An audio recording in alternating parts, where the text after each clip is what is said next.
성도 여러분 안녕하십니까? 2023년 2월 24일 금요 새벽 말씀 함께 나누겠습니다. 함께 나누실 하나님 말씀은 마태복음 13장 31절에서 43절까지입니다. 본문에서는 천국 비유의 말씀과 가라지 비유에 대한 설명이 기록되어 있습니다.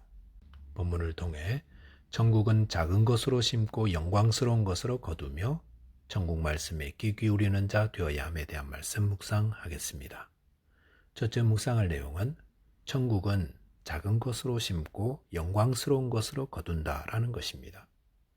본문 31절 32절에 보시면 또 비유를 들어 이르시되 천국은 마치 사람이 자기 밭에 갖다 심은 겨자씨 하나를 같으니 이는 모든 씨보다 작은 것이로되 자란 후에는 풀보다 커서 나무가 되매 공중의 새들이 와서 그 가지에 깃들이니라 라고 하였습니다. 주님은 여러 가지 비유로 천국을 말씀하시면서 본문에서는 겨자씨로 천국을 말씀하십니다. 겨자씨란 가장 작은 씨앗으로 알려져 있지만 자란 후에는 1m 혹은 3m까지 자라 공중의 새들이 깃들일 정도가 됩니다. 이 비유에서 말씀하시는 요점은 천국이란 작은 것에서 큰 것이 됨에 있습니다. 그 다음에 나오는 누룩 비유도 마찬가지입니다. 33절에 보시면 또 비유로 말씀하시되 천국은 마치 여자가 가루 서말 속에 갖다 넣어 전부 부풀게 한 누룩과 같으니라 라고 하였습니다. 누룩은 보이지 않을 정도로 작습니다. 하지만 그 누룩이 반죽에 들어가면 온 반죽을 다 부풀어 오르게 만듭니다. 겨자씨나 누룩이나 모두 작은 것을 상징합니다. 그런데 그 작은 것들이 나중에는 큰 결과로 나타납니다. 겨자씨는 풀보다 커서 나무가 되었고 누룩은 보이지도 않지만 온 반죽을 다 부풀어 올렸습니다.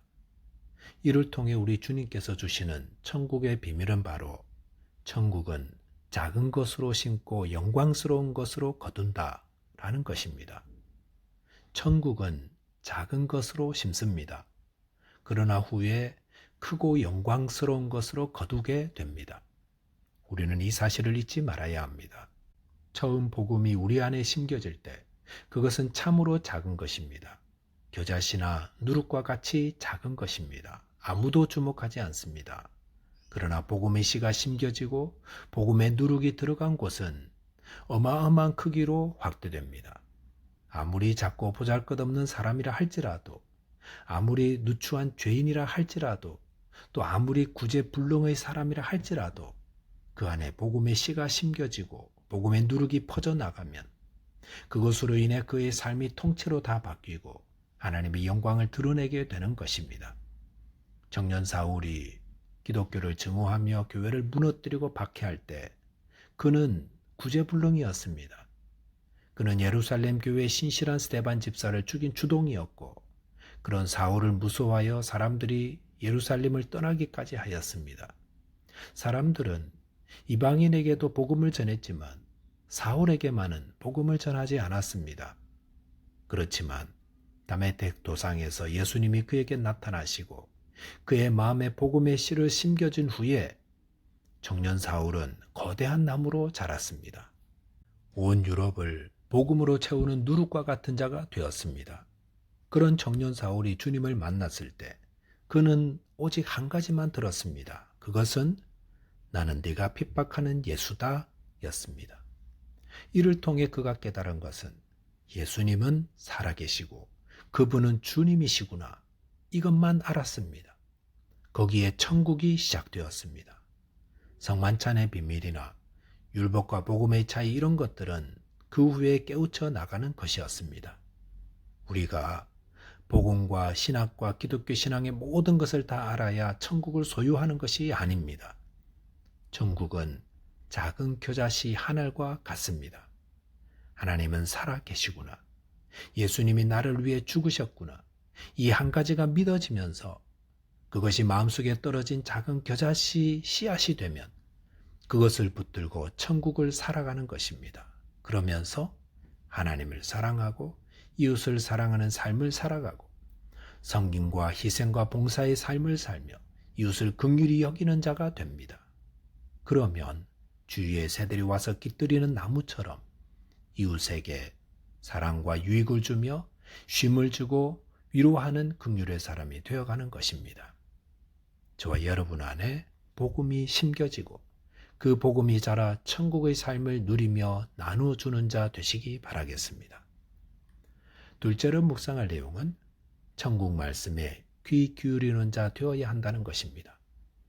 본문 34절 35절에 보시면 예수께서 이 모든 것을 무리에게 비유로 말씀하시고 비유가 아니면 아무것도 말씀하지 아니하셨으니 이는 선지자를 통하여 말씀하신 바 내가 입을 열어 비유로 말하고 창세부터 감추인 것들을 드러내리라 함을 이루려 하심이라 라고 하였습니다. 예수님은 천국에 대한 말씀을 비유로 가르쳐 주셨습니다. 그런데 무리에게는 비유로만 말씀하셨고 그 비유의 참뜻은 제자들에게만 따로 알려주셨습니다. 왜 예수님은 무리들과 제자들을 그렇게 구분하셨던 것입니까? 그것은 천국에 대한 태도 때문이다 할 수 있습니다. 본문 36절에서 이에 예수께서 무리를 떠나사 집에 들어가시니 제자들이 나와 이르되 밭의 가라지의 비유를 우리에게 설명하여 주소서라고 하였습니다.